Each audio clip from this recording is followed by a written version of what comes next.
नमस्कार दोस्तों, मेरा नाम है डॉक्टर दिव्यराज राठौड़ और मैं दीर्घायु आयुर्वेद से बात कर रहा हूँ। आज हम पंचकर्म के बारे में बात करेंगे। पंचकर्म चिकित्सा क्या होती है, वो कैसे काम करती है, उसके बारे में बात करेंगे।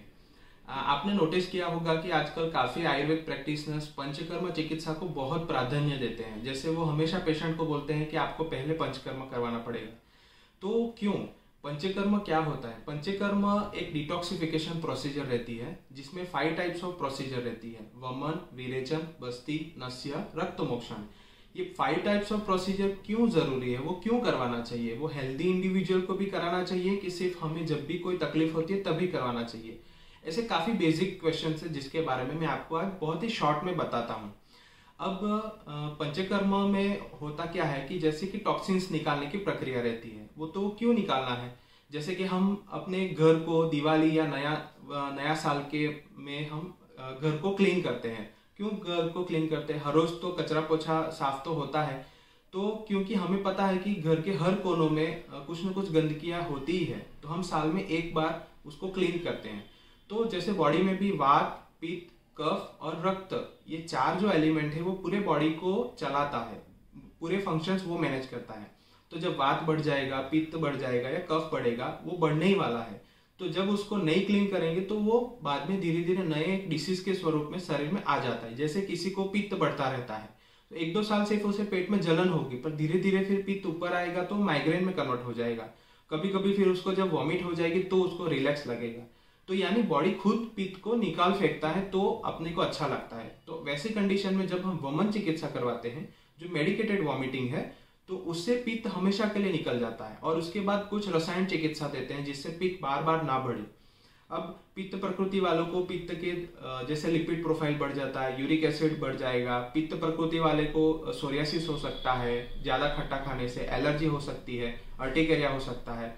वैसे कफ प्रकृति वाले को बार बार स्किन के प्रॉब्लम, बार बार रिकरेंट थ्रोट इन्फेक्शन, ऐसे सब प्रॉब्लम होने के चांसेस है। वात प्रकृति जिसको कॉन्स्टिपेशन रहता है, जिसको बार बार पेट के प्रॉब्लम रहते हैं, वो वात प्रकृति वाले को जॉइंट पेन हो सकता है, आईबीएस हो सकता है। बहुत सारे ऐसे प्रकृतिगत शरीर में रोग आ सकते हैं।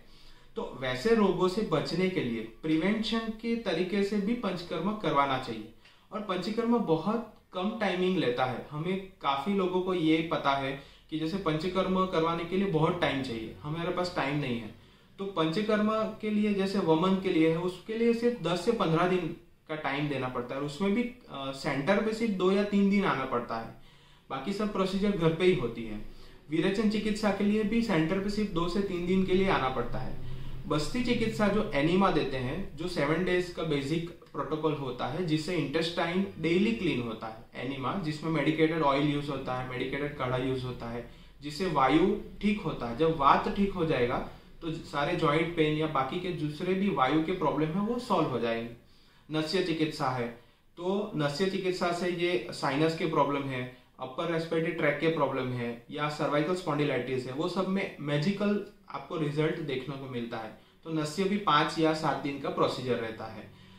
रक्त मोक्षण यानी कि आपने लीच थेरापी के बारे में सुना होगा, या फिर हम जैसे ब्लड डोनेट करते हैं वैसी सेम प्रोसीजर से हम ब्लड निकालते हैं, उसको ब्लड लेटिंग की प्रोसीजर बोलते हैं, जिसे हम रक्त मोक्षण बोलते हैं। रक्त यानी ब्लड, मोक्षण यानी निकालना, वो सिर्फ 2 मिनट का काम है। तो वमन विरेचन के लिए 10-15 दिन का टाइम, उसके बाद विरेचन के लिए 10-15 दिन का टाइम, और रक्त मोक्षण के लिए सिर्फ 4 मिनट, नस्य के लिए सिर्फ 15 मिनट, और एनिमा जो बस्ती देते हैं उसके लिए भी 15 मिनट का ही टाइम लगता है।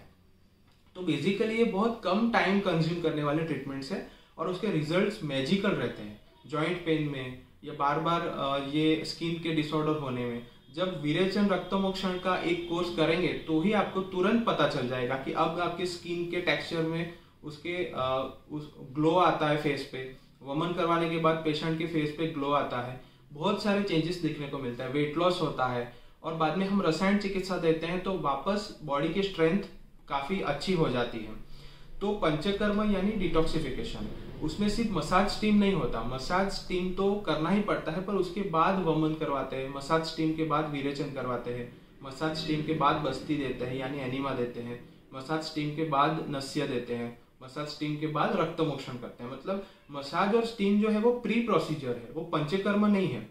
पंचकर्म, वमन, विरेचन, बस्ती, नस्य, रक्त मोक्षण, ये 5 टाइप्स ऑफ प्रोसीजर है। अब वो कैसे होती है, वो उसमें कौन से मेडिसिन यूज होती है, वो अकॉर्डिंग टू पेशेंट की प्रकृति के हिसाब से होता है। तो पंचकर्म चिकित्सा अगर हमें हेल्दी रहना है, अबव 30 इयर्स के जितने भी लोग हैं जिनको लाइफस्टाइल डिसऑर्डर होने के काफ़ी चांसेस रहते हैं, जैसे कि लिपिड प्रोफाइल है, ओबेसिटी है, हार्मोनल इम्बैलेंस है, आर्थराइटिस है और बाकी सारी काफ़ी ऑटो इम्यून डिसऑर्डर है, आजकल काफ़ी आपने नोटिस किया होगा। तो अपनी ही इम्यूनिटी अपने को कुछ न कुछ रोग लेके आती है। तो वो क्यों होता है? क्योंकि वो टॉक्सिन्स पड़े रहते हैं शरीर में। तो इन सब को ठीक करने के लिए आपको पंचकर्म करवाना चाहिए। और ऐसा नहीं कि सभी को 5 प्रक्रिया कर देते हैं। किसी को सिर्फ वमन किया, किसी को सिर्फ विरेचन चिकित्सा किया, किसी को सिर्फ रक्त मोक्षण किया। पर इंस्टेंट जैसे पेशेंट आया तो विद इन 15 डेज ही हम कुछ पंचकर्म प्लान करते हैं। मेडिसिन कम देते हैं पर पंचकर्म प्लान करते हैं। टॉक्सिन्स जब बॉडी से निकल जाएंगे तो बॉडी की खुद की भी एक रोग प्रतिकारक शक्ति है जो बॉडी को नॉर्मल करती है। वात, पित्त, कफ और रक्त नॉर्मल कंडीशन में आ जाते हैं तो बॉडी को हेल्थी स्टेज में आ जाता है। तो पंचकर्म के बाद एक रसायन चिकित्सा भी रहता है जो 15-20 दिन का कोर्स या 1 महीने का कोर्स रहता है, तो वो आप ले सकते हैं।